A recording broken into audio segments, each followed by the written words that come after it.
Glow a Garden เกมปลูกผักปลอดสารพิษที่หัวใจเต็มไปด้วยสารเคมี ในวันนี้เราจะมาเป็นเกษตรกรขายผักเถื่อนนะโอ้ my god เริ่มต้นได้แต่แครอท2 หัว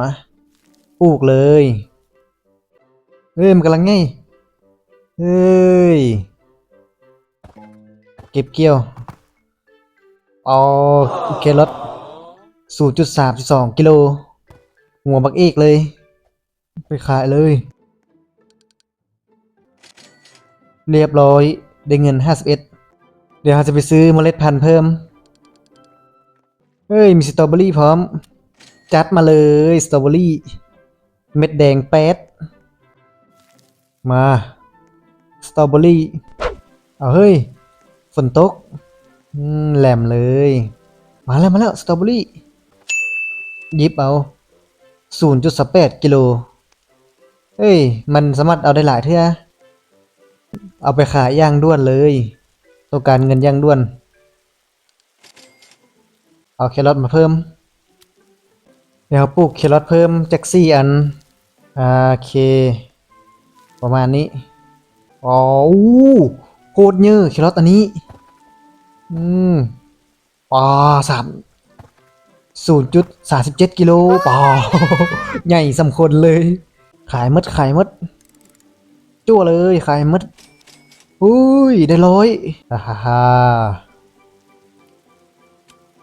เดี๋ยวซื้อสตรอเบอรี่มาอันนึงอีกแล้วก็จัดอันนี้จาก5 อันเยี่ยมเลยปลูกให้มดปลูกให้มดโอ้ my god โอ้โคตรใหญ่แครอทโคตรใหญ่ 0.47 เปล่าแครอทใหญ่กันคนอีกมันเป็นลึกกิโลขนาดไปขายเรียบร้อย340โอ้ my god โอ้ my god ซื้อเมดซื้อแครอทมาให้เมดซื้อให้เมดจ่วยให้เมดเอาให้เมดตูดเอาอันนี้มาอีกจัดไปว้าแครอท7 อันปลูกสตรอเบอรี่เพิ่มเดี๋ยวแครอทจะแยกมาปลูกนี่เอาจ่วยให้เมดปลูกให้เมดตัวสิตัวให้เมด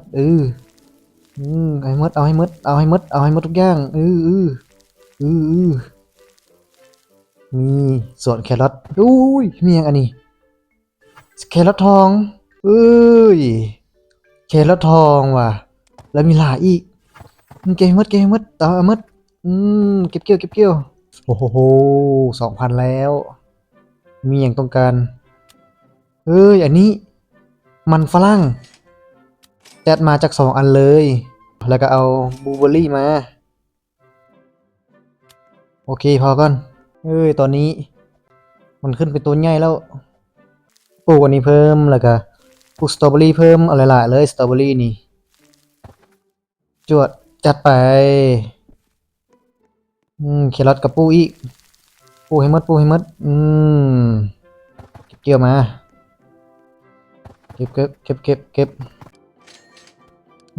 ได้เงินมัน1,900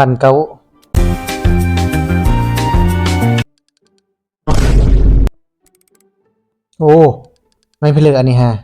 ต้นบักเอกเลยต้นสาลีซื้อมาจาก2 อันเลยอันนี้ต้นอย่างบูฮูออเรนต้นมะเกียงจัดมาจาก2-3 ต้นเลยมะเกียงติปลูกไว้นี่เลยนี่ต้นสาลีกับปลูกไว้นี่เลยต้นนี้ขึ้นไวไปโบเมนมาเป็นต้นดอกไม้โบเป็นต้นมะเกียงสตรอเบอรี่หน่วยบักเอกเลยป่าดิโถ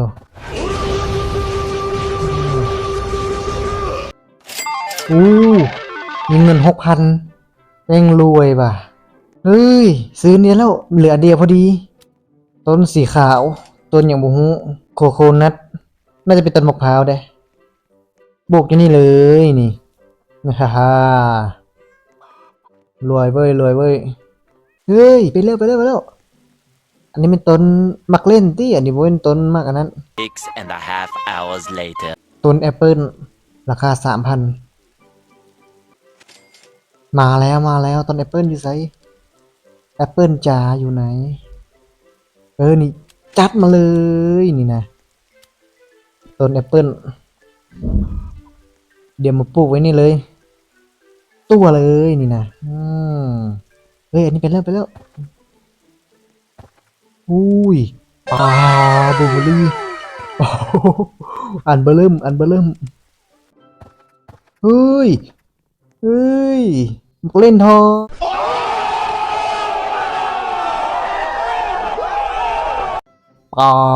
มักเล่นทองโอ้ว้าวโอ้ว้าวอันนี้พิลึกแท้เฮงใหญ่อีกแม่งเกือบใหญ่สำคนเลยอันนี้ฮะจัดเลยนะ5,800เป็นเงิน10,000เลยอืรวยเละ50,000ดาก้อนฟูดมะมังกรอุ้ยต้นมาต้นอย่างวะต้นไม้ไผ่ก็จัดมาเลยจาก2 ต้นนี่นะเอ้ยโฟกซะนี่แหละไม้ไผ่จั่วเลยนะอีกตัวนึงแล้วไม้ไผ่เว้ยโอ้ไม้ไผ่ใหญ่โคตรเร็วต้นสูงยังปีนขึ้นได้อีก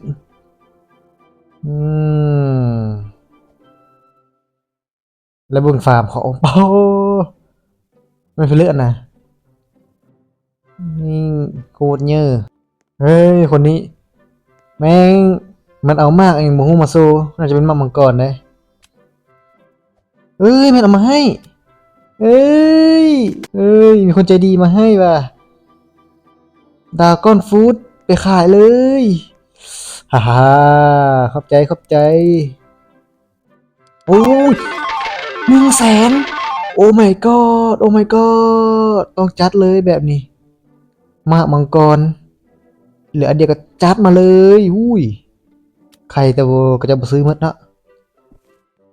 มามังกรฮ่ายูวินเลยแบบนี้นะปลูกซะนี่เลยเฮ้ยมีคนจะดีอีกสุดยอดโอเคขอพักไว้นี้ก่อนอย่าลืมกดไลค์กดติดตามเป็นกำลังใจให้เด้อแล้วเจอกันใหม่บ๊ายบาย